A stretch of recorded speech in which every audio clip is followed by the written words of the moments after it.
Chapter 2, Concerning Alarum Clocks. Now where shall we put them? Dinner was over. Lady Coote had been once more detailed for duty.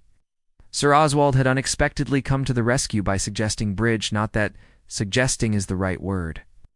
Sir Oswald, as became one of our captains of industry, merely expressed a preference, and those around him hastened to accommodate themselves to the great man's wishes. Rupert Bateman and Sir Oswald were partners against Lady Coote and Gerald Wade, which was a very happy arrangement. Sir Oswald played bridge, like he did everything else, extremely well, and liked a partner to correspond. Bateman was as efficient a bridge player as he was a secretary. Both of them confined themselves strictly to the matter in hand, merely uttering in curt short barks, to no trumps double three spades. Lady Coote and Gerald Wade were amiable and discursive, and the young man never failed to say at the conclusion of each hand, "I say, partner, you played that simply splendidly," in tones of simple admiration which Lady Coote found both novel and extremely soothing.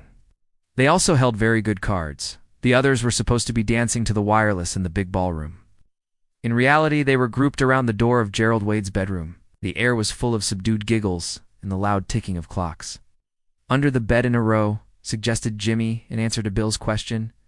"And what shall we set them at? What time, I mean? Altogether, so that there's one glorious whatnot? Or at intervals?" The point was hotly disputed. One party argued that for a champion sleeper like Gary Wade, the combined ringing of 8 alarum clocks was necessary. The other party argued in favor of steady and sustained effort. In the end, the latter won the day. Clocks were set to go off one after the other, starting at 6:30 a.m. "And I hope," said Bill virtuously, "that this will be a lesson to him." "Hear, hear," said Socks. The business of hiding the clocks was just being begun when there was a sudden alarm. "Hist!" cried Jimmy. "Somebody's coming up the stairs." There was a panic. "It's all right," said Jimmy. "It's only Pongo." Taking advantage of being dummy, Mr. Bateman was going to his room for a handkerchief. He paused on his way and took in the situation at a glance. He then made a comment, a simple and practical one. "He will hear them ticking when he goes to bed." The conspirators looked at each other. "What did I tell you?" said Jimmy in a reverent voice. The brainy one passed on. "It's true," admitted Ronnie Devereux, his head on one side. 8 clocks all ticking at once do make a devil of a row. Even old Gary, ass as he is, couldn't miss it. He'll guess something's up." "I wonder if he is," said Jimmy Thesiger. "Is what? Such an ass as we all think." Ronnie stared at him. "We all know old Gerald." "Do we?" said Jimmy. "I've sometimes thought that it is impossible for anyone to be quite the ass old Gary makes himself out to be." They all stared at him.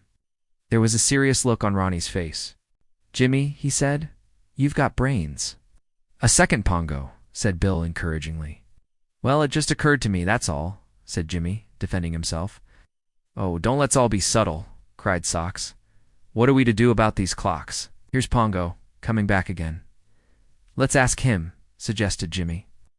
Pongo, urged to bring his great brain to bear upon the matter, gave his decision.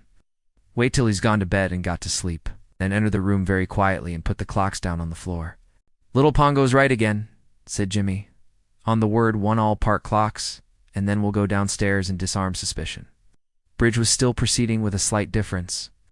Sir Oswald was now playing with his wife, and was conscientiously pointing out to her the mistakes she had made during the play of each hand. Lady Coote accepted reproof good-humoredly, and with a complete lack of any real interest. She reiterated, not once but many times, "I see, dear, it's so kind of you to tell me."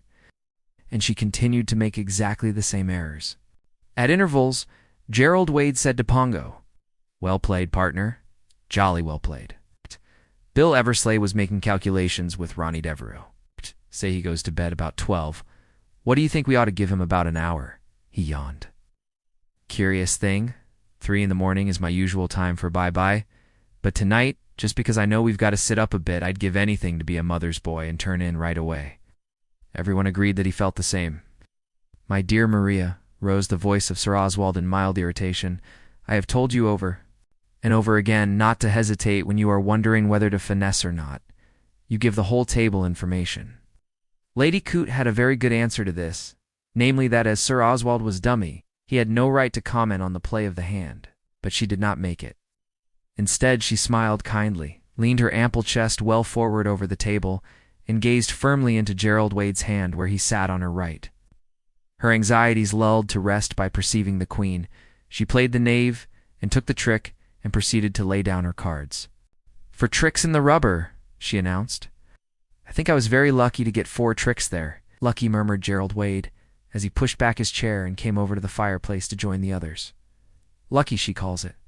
That woman wants watching." Lady Coote was gathering up notes in silver.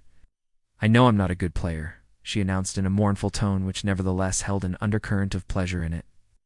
"But I'm really very lucky at the game." "You'll never be a bridge player, Maria," said Sir Oswald. "Dare," said Lady Coote. "I know I shan't. You're always telling me so, and I do try so hard." "She does," said Gerald Wade, sotto voce. "There's no subterfuge about it. She'd put her head right down on your shoulder if she could, and see into your hand any other way." "I know you try," said Sir Oswald. "It's just that you haven't any card sense." "I know, dear," said Lady Coote. "That's what you're always telling me. And you owe me another 10 shillings, Oswald." "Do I?" Sir Oswald looked surprised. "Yes, £1,708.10. You've only given me £8. "Dear me," said Sir Oswald. "My mistake." Lady Coote smiled at him sadly and took up the extra 10-shilling note. She was very fond of her husband, but she had no intention of allowing him to cheat her out of 10 shillings. Sir Oswald moved over to his side table and became hospitable with whiskey and soda. It was 12:30 when general good nights were said. Ronnie Devereux, who had the room next door to Gerald Wade's, was told off to report progress. At 1:45 he crept round, tapping at doors. The party, pajamaed and dressing-gowned, assembled with various scuffles and giggles and low whispers. "His light went out about 20 minutes ago," reported Ronnie in a hoarse whisper. "I thought he'd never put it out. I opened the door just now and peeped in, and he seems sound off." "What about it?" Once more the clocks were solemnly assembled. Then another difficulty arose. Can't all go barging in. Make no end of a row.